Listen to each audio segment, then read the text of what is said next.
Hello everyone. Today our topic is cooperative societies या फिर हम कह सकते हैं cooperative organization. Cooperative is not simply a form of ownership but a movement for the upliftment of people with limited means. Cooperative का meaning जो है वो एक सिंपल हम ओनरशिप में के फॉर्म में नहीं ले सकते हैं, जो लोगों का उद्धार करने के लिए बनाई गई है। हम कह सकते हैं कि कोऑपरेशन से जो सबका उद्धार करे, सबके लिए बनाई गई है, सबके लोगों को ऊपर उठाने के लिए बनाई गई है, वो हमारी कोऑपरेटिव कहलाती है। Cooperation means working collectively. आप यहाँ देख सकते हैं कोऑपरेशन का मीनिंग ही क्या है, जब कोलेक्टिवली वर्क किया जाता है। तो the basic principle of cooperation is inherent in the statement each for all and all for each. प्रत्येक सबके लिए और सब प्रत्येक के लिए, मतलब कि जो कोऑपरेटिव सोसाइटी है उसका जो बेसिक प्रिंसिपल है वो यही है कि जो सभी पर्सन हैं वो उसी एक कोऑपरेटिव सोसाइटी के लिए काम कर रहे हैं, कोऑपरेटिव ऑर्गेनाइजेशन के लिए काम कर रहे हैं, और जो कोऑपरेटिव ऑर्गेनाइजेशन है वो एक एक के लिए काम कर रहा है। In other words, cooperative organization is based on the principle that the small saving of different people should be collected. दूसरे वर्ड में हम ये भी कह सकते हैं कि कोऑपरेटिव ऑर्गेनाइजेशन है बेस्ड है उन प्रिंसिपल पर जो डिफरेंट पीपल्स की स्मॉल सेविंग को कलेक्ट कर through a society to raise fund and help the needy member through giving them loans. ये क्या करता है, उन लोगों की स्मॉल सेविंग को अपने पास रखता है और उससे जो पैसा आता है उसको उन मेंबर्स को देता है जिनको इनकी नीड है, उनको लोन देता है। And achieve the benefit of a large size trade by purchasing goods in large quantity.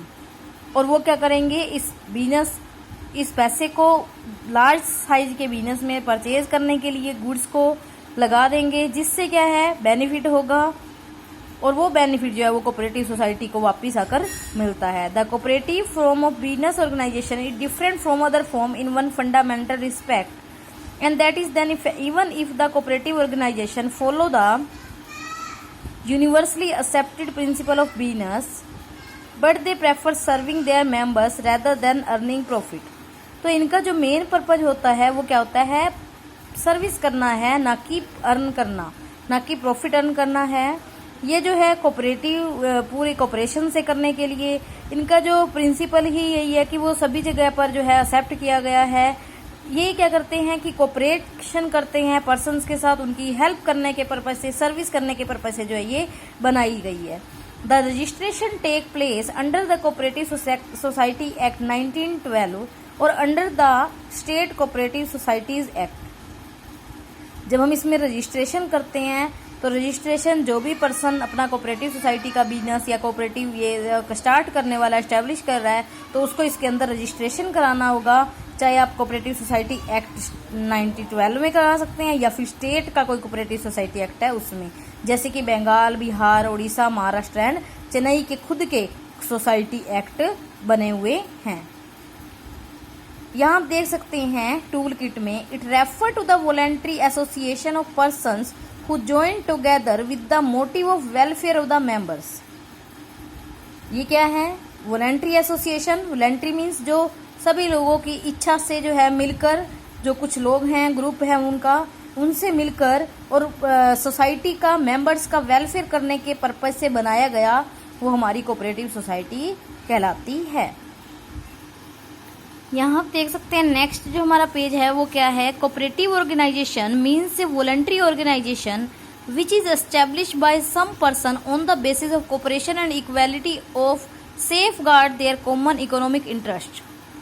Means कि वॉलंटरी ऑर्गेनाइजेशन है जो कि कुछ मेंबर्स के द्वारा, कुछ पर्सन्स के द्वारा उनकी कोऑपरेशन से, उनकी इक्वालिटी के बेस पर जो है इकोनॉमिक इंटरेस्ट के, जिसमें सबका कॉमन जो है इकोनॉमिक इंटरेस्ट रहेगा, उसके लिए स्टार्ट की जाती है। For example, the purpose of the establishment of consumer cooperative is to purchase goods in large quantity directly from the wholesaler trader for the producer and sell it to their member on cheap rates। तो यहाँ पर consumer cooperative जो है वो क्या करता है कि कंज्यूमर कोऑपरेटिव सोसाइटी के अलग अलग फॉर्म्स, हम कह सकते हैं कि अलग अलग तरीके हैं। कोई मार्केटिंग कोऑपरेटिव है, कोई क्रेडिट कोऑपरेटिव है, कोई हाउसिंग कोऑपरेटिव है, इसी तरह ही एक कंज्यूमर कोऑपरेटिव है।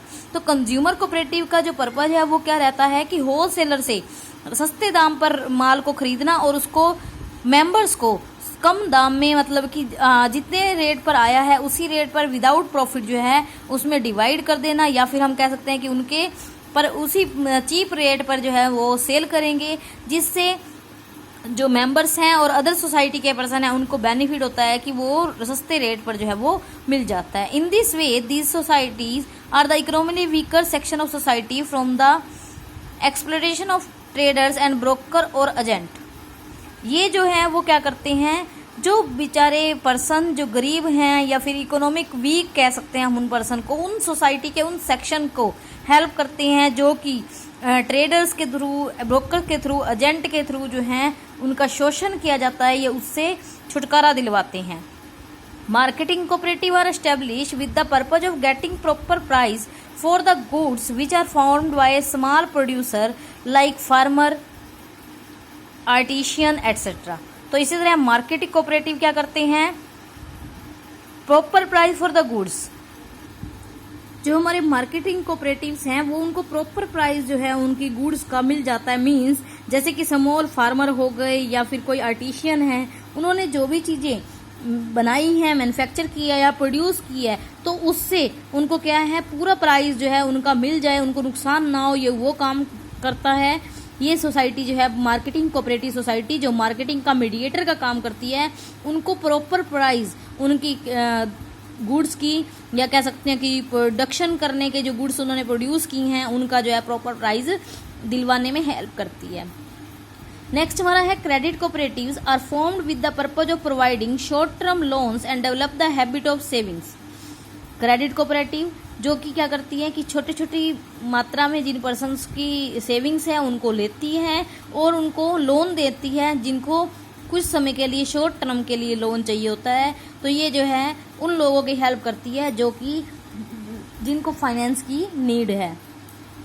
कोऑपरेटिव फार्मिंग सोसाइटी, अब फार्मिंग सोसाइटी क्या करती है, फार्मिंग से समझ में आता है कि फार्मर्स के लिए है, तो ये फार्मर्स को एडवांटेज देती है कि जैसे कि cooperative farming to small farmer for getting the advantage of farming on a large scale. तो यहाँ पर क्या है कि जो हमारे छोटे किसान हैं चाहे बड़े किसान हैं, तो उन सबको ही प्रॉफिट जो है देती है। या हम ऐसे कह सकते हैं कि जो छोटे किसान हैं उनको जो खेती करने का जो बेनिफिट है वो नहीं मिल पाता है, जिसकी वजह से वो काम नहीं करना चाहते, क्योंकि लार्ज स्केल पर जब हम काम करते हैं तभी हमको बेनिफिट मिलता है। तो ये उनको हेल्प करती है लार्ज स्केल पर एडवांटेज देने का, जो एडवांटेज स्मॉल स्केल पर ये प्रोवाइड करती है। मींस लार्ज स्केल का एडवांटेज ये स्मॉल स्केल पर प्रोवाइड करती है। नेक्स्ट हमारी है housing cooperative are establish to provide residential house on easy terms to its member. Housing cooperative क्या करती है, जो भी हमारे मेंबर्स हैं उनको रिहायशी मकानों को जो है प्रोवाइड करती है, रेजिडेंशियल एरिया जो है प्रोवाइड करती है सस्ते रेट पर या फिर इजी टर्म्स पर। Similarly producer cooperatives are establish with the purpose of providing raw material machinery to small manufacture. और प्रोड्यूसर कोऑपरेटिव क्या करेंगी, जो प्रोड्यूस करने के लिए, प्रोडक्शन करने के लिए आपको मटेरियल चाहिए, चाहे पर्सन चाहिए चाहे मशीनरी चाहिए, ये सारा कुछ जो है प्रोवाइड करवाती है। अब आपको ये तो समझ में आ चुका होगा कि ये जो है हमारी हेल्प करने के पर्पज से है। दूसरा हम कह सकते हैं कि साथ ही साथ जो है ये अलग अलग तरह के हेल्प की जा रही है, कंज्यूमर की हेल्प करने के लिए, फार्मर की हेल्प करने के लिए। मार्केटिंग कोऑपरेटिव ने मीडिएटर बनकर जो है फार्मर की और आर्टिशियंस की, जो भी पर्सन को मीडिएटर चाहिए, तो हाउसिंग कोऑपरेटिव में ये हाउस प्रोवाइड करती है सस्ते रेट पर। तो इस तरीके से जो है डिफरेंट टाइप से ये सोसाइटी को ऊपर उठाने में और सोसाइटी का उद्धार करने में सस्ते रेट पर काम करती है, जिससे लोगों को सर्विस मिलती है, उनकी हेल्प होती है। सेकंड हमारा जो पॉइंट आता है वो है definition of cooperative organisation. According to Professor H. Calvert, cooperation is a form of organization wherein persons voluntarily associate together as human beings on a basis of equality for the promotion of the economic interest of themselves. ये क्या है? एक ऐसा type का organisation है जिसमें equality की बात, voluntary associate together as human beings means person जो है अपनी मर्जी से इसमें पार्टिसिपेट करते हैं as a basis of equality for the promotion of economic interest of themselves, जिसमें क्या होगा, जो पर्सन है उसकी इक्वालिटी और उसका इंटरेस्ट बनाने के लिए वो क्या करते हैं, इसमें पार्टिसिपेट करते हैं। तो दोबारा से करते हैं एक बार इसको। कोऑपरेशन जो है एक फॉर्म ऑफ ऑर्गेनाइजेशन है जो कि पर्सन इक्वालिटी के बेस पर अपने इंटरेस्ट को बढ़ाने के लिए इसमें अपनी मर्जी से वॉलंटरी पार्टिसिपेट करते हैं। नेक्स्ट है according to International Labour Organization. International Labour Organization के अकॉर्डिंग क्या कहते हैं, कोऑपरेटिव सोसाइटीज एसोसिएशन और person usually of limited means person जो है और लिमिटेड मीन्स है उसका means who have voluntary joined और together to achieve economic and through the formation of democratically controlled business organization making equitable contribution to the capital required and accepting a fair share of risk and benefit of the undertaking। तो जो cooperative society है वो एक association है जिनका limited mean को आप ध्यान से समझेंगे। इनके पास जो एसोसिएशन है इसके पास जो रिसोर्सेज हैं या जो मनी है वो एक लिमिटेड होती है। who have voluntarily joined together to achieve a common economic and through the formation of democratically, ये जो है स्वेच्छा से अपनी मर्जी से इकट्ठे होते हैं। किस लिए इकट्ठे होते हैं? कुछ इनका इकोनॉमिक ऑब्जेक्टिव होता है उसको पूरा करने के लिए, उसके साथ साथ डेमोक्रेटिकली कंट्रोल्ड, मतलब कि ये हम कह सकते हैं यहाँ पर कि वो उसको जो है लोगों के अकॉर्डिंग डेमोक्रेटिव के अकॉर्डिंग जो है उसको कंट्रोल करवाते हैं और जो भी प्रॉफिट होता है और जो भी कैपिटल होती है पर्सन के द्वारा लगाई जाती है और जो भी प्रॉफिट होता है उसको चाहे रिस्क होता है उसको आपस में बांटने के लिए सहमत जो है वो हो जाते हैं, एक्सेप्ट करते हैं एक fair share of risk and benefit of the undertaking.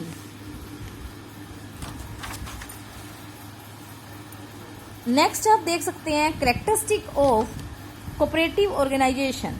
First point हमारा है वॉलंटरी मेंबरशिप का। अब आपको ये तो लाइन का मतलब पता चल ही चुका होगा कि ये बार बार कह रहा है कि मर्जी से, अपनी मर्जी से जो पर्सन आएंगे, it is a voluntary association of person which means that no individual can be compelled to be a member of cooperative society. किसी को भी उसका मेंबर बनने के लिए कंपेल नहीं किया जाता है। Anybody can be its member as and when he desire and leave it membership after giving information to this effect।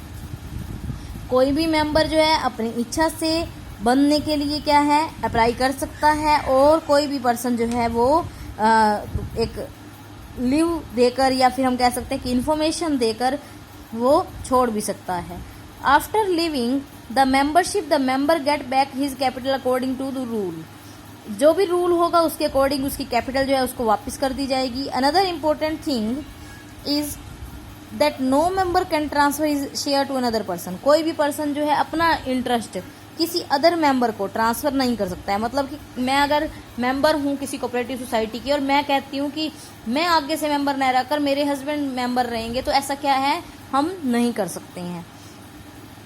So there is no restriction on becoming the member of a cooperative society on the basis of religion, caste, etc.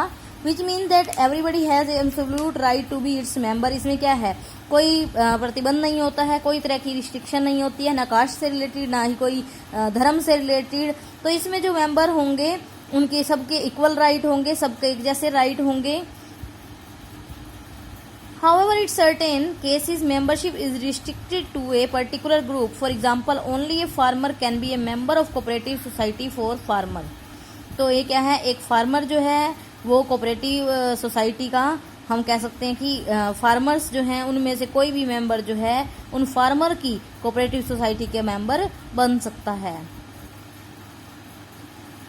तो exception case तो हर जगह पर ही होते हैं, तो यहाँ पर भी क्या है वही कि पर्टिकुलर अगर कोई उन्हीं के लिए उत्थान के लिए है, जैसे कि फार्मर्स की बात कर रहा है तो फार्मर्स के लिए है तो सिर्फ फार्मर ही उसमें जो है वो मेंबर बन सकते हैं, तो वो तो पर्टिकुलर किसी किसी केस में हो जाता है। लेकिन ऐसा नहीं है कि कास्ट रिलीजन जो है या फिर कोई भी पर्सन की पोस्ट जो है वो उसको इफ़ेक्ट करती है।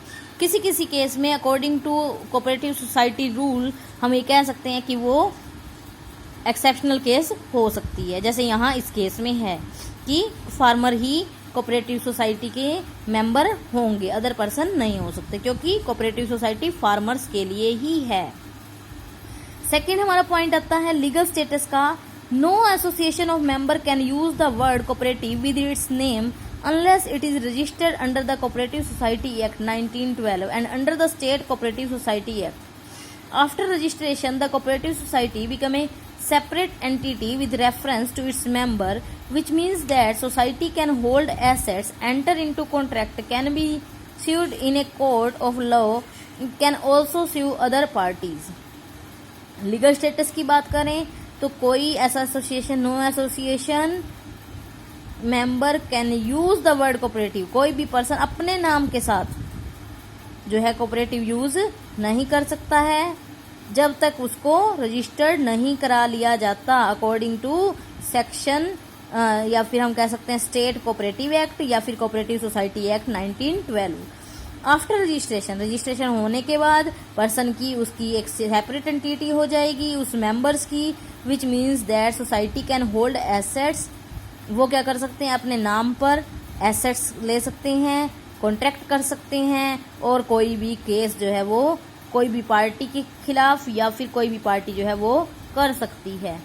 थर्ड पॉइंट हमारा क्या है, limited liability. The liability of the member in this organisation is limited to their share on the guarantee given by them.